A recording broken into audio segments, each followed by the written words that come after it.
Le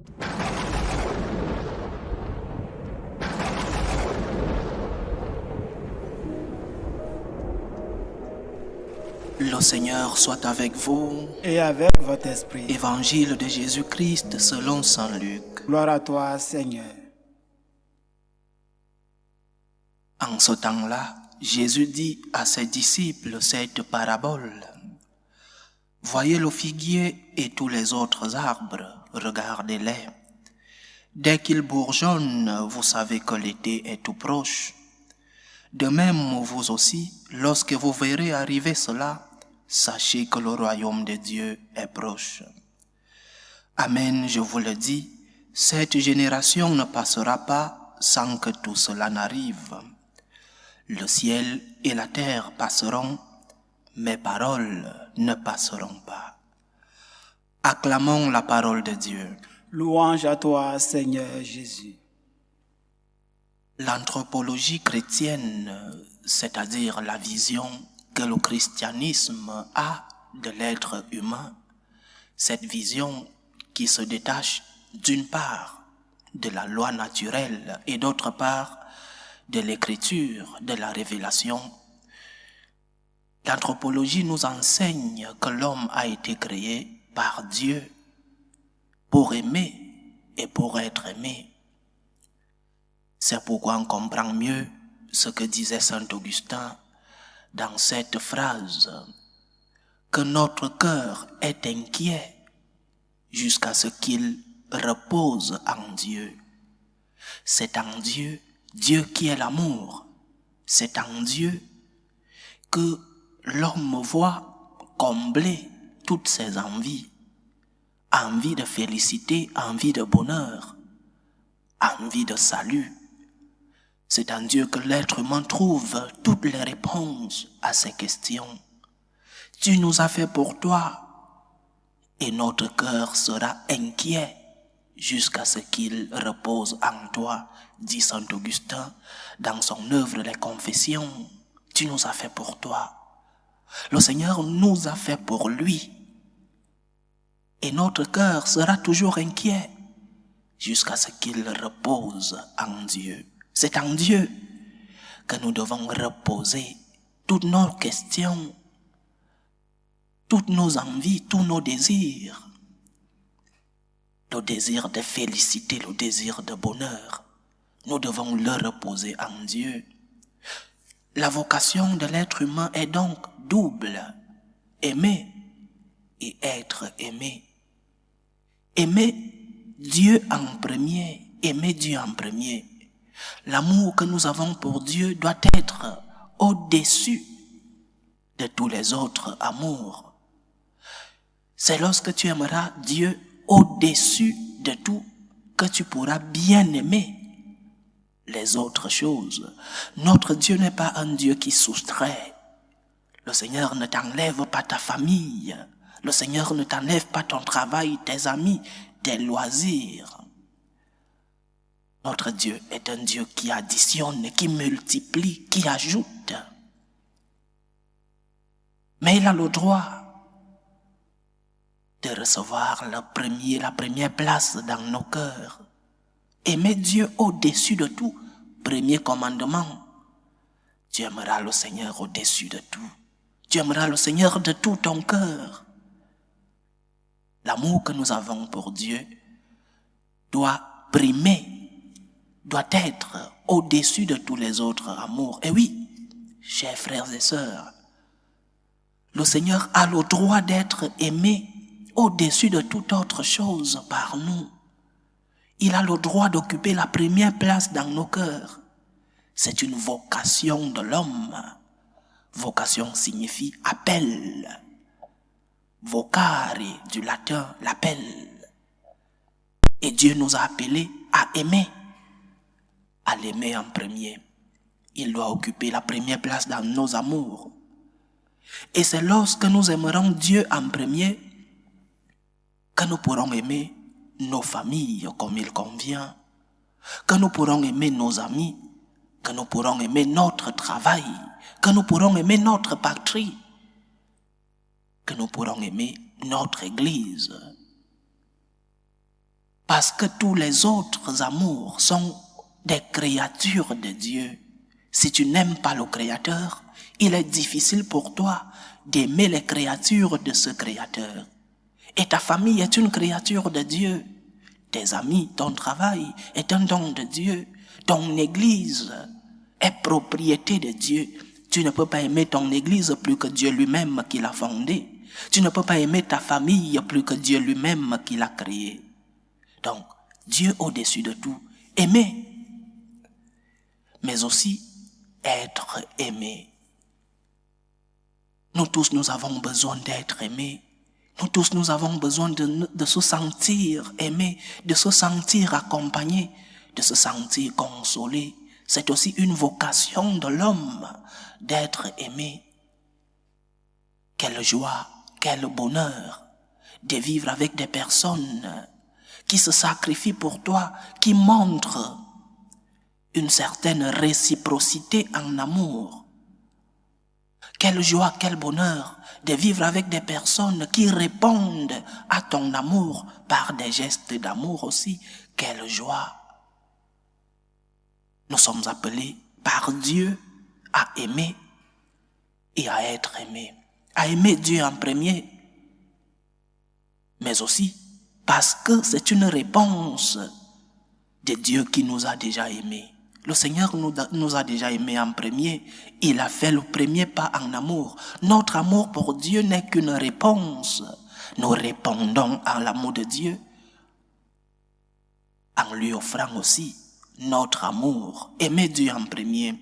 Et cela a des conséquences.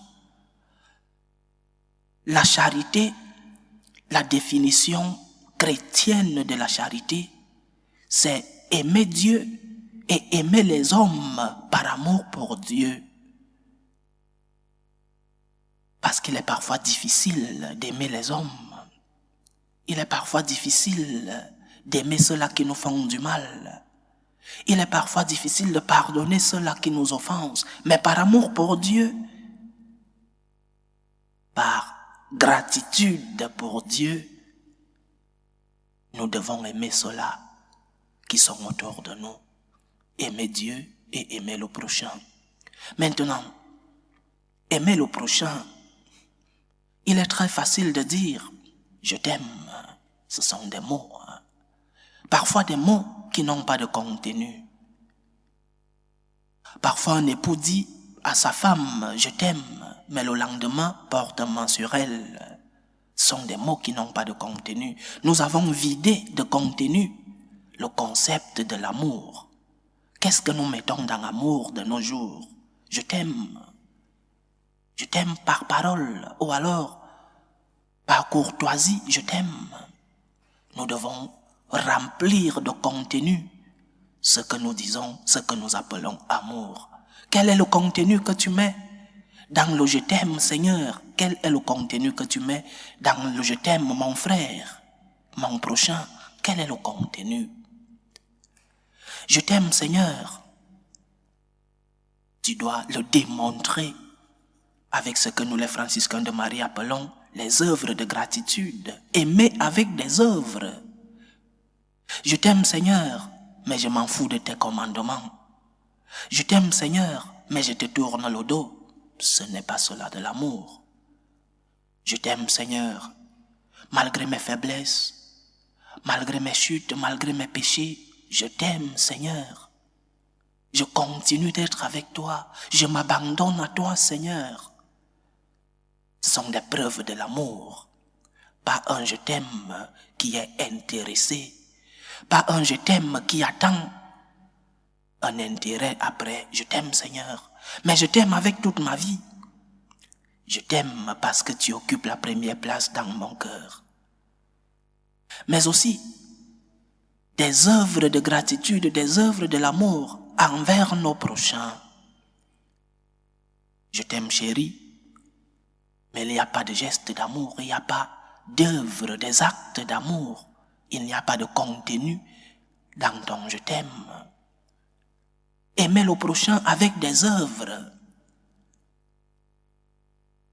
Nous voici, en fin d'année, au dernier mois de l'année 2023, un mois de consumérisme, un mois où nous vidons nos cartes bancaires.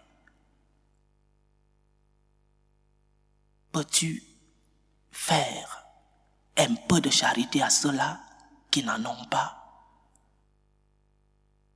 Peux-tu enlever quelque chose de ce consumérisme pour donner à ceux-là qui n'en ont pas? Peux-tu apporter de la joie à d'autres personnes qui ne parviendront pas à avoir la joie que toi tu as en cette fin d'année? Ah, je n'ai pas, mais les supermarchés sont remplis. Ah, je n'ai pas, mais la garde-robe est renouvelée. Ah, je n'ai pas, mais les frigidaires, les congélateurs sont remplis. Peux-tu sacrifier quelque chose de tout ce que tu vas dépenser en ce mois et penser à ceux-là qui vont passer des moments difficiles, qui n'auront pas à manger, qui n'ont pas eu la chance que tu as de passer des fêtes sans difficulté? Ce sont des œuvres d'amour, des œuvres de gratitude. Et je ne le fais pas par humanisme, je le fais pour Dieu. Je le fais parce que Dieu m'a rempli de ses merveilles. Je le fais parce que je donne une réponse de gratitude à Dieu. Je t'aime, Seigneur, mais nous n'arrivons pas à donner un bout de pain à ceux-là qui en ont besoin. Ah, c'est que où je vis, il n'y a pas de pauvres. Gloire à Dieu. Peux-tu t'approcher d'une institution qui aide les pauvres? Peux-tu te priver de tous les caprices que tu auras en ce mois de décembre pour penser à ceux-là qui en ont besoin? Des œuvres d'amour, des œuvres de gratitude. Il est facile de crier au scandale de la famine dans le monde, alors que nous sommes des premiers consuméristes, des premiers capricieux qui, à la dernière mode, nous sommes derrière comme des enfants capricieux. Peux-tu te priver d'un bout de pain pour apporter un peu de joie à cette personne-là qui peut-être tu ne connais pas, mais qui a besoin de ton aide? C'est pour cela, chers frères et sœurs, j'ai voulu qu'en ce mois de décembre, nous le baptisions comme un mois de gratitude, un mois d'action de grâce, mais avec des œuvres. Je t'aime, Seigneur, je vais te le démontrer avec mes œuvres. J'aime mon prochain, un prochain qui peut être proche, mais aussi un prochain qui peut être éloigné, un prochain que tu n'as jamais rencontré. Je l'aime et je le démontre avec des œuvres d'amour. Donnons de la joie au Seigneur d'abord. Aimez le Seigneur en premier. Donnons de la joie à Dieu. Remercions le Seigneur pour cette année qu'il nous a concédée. Mais aussi donnons de la joie à ceux-là qui passent des moments difficiles, à ceux-là qui n'ont pas la chance d'être comme beaucoup d'entre vous et qui passeront des moments difficiles, des moments de fête, des moments de fin d'année difficiles. Tu peux te priver d'un caprice, tu peux te priver d'un bout de pain, et cela n'enlèvera rien à la personne que tu es.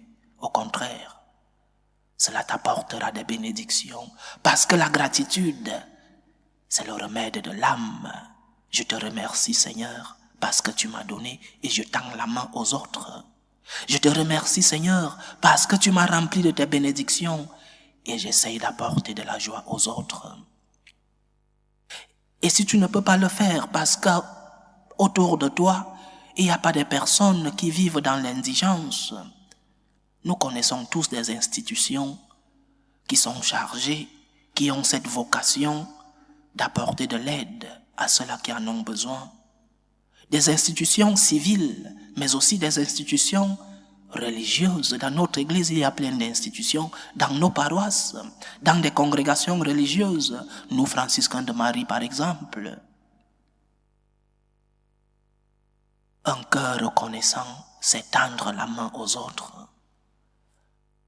Un cœur qui bénit le Seigneur pour tous les dons reçus, c'est lever le regard et voir les autres personnes qui ont besoin de ces grâces que nous avons reçues. Mois de décembre, mois d'action de grâce avec des œuvres. Mois de décembre, mois de gratitude avec des œuvres. Que lorsque la fin du mois et le début de l'année arrivera, que nous puissions avoir dans nos bagages des œuvres de gratitude. Que nous puissions dire au Seigneur, Seigneur, tu m'as donné et j'ai tendu la main aux autres. Que le Seigneur nous aide à avoir ce cœur reconnaissant, ce cœur qui sait ouvrir les yeux et voir les besoins des autres. Loué soit Jésus-Christ. À jamais.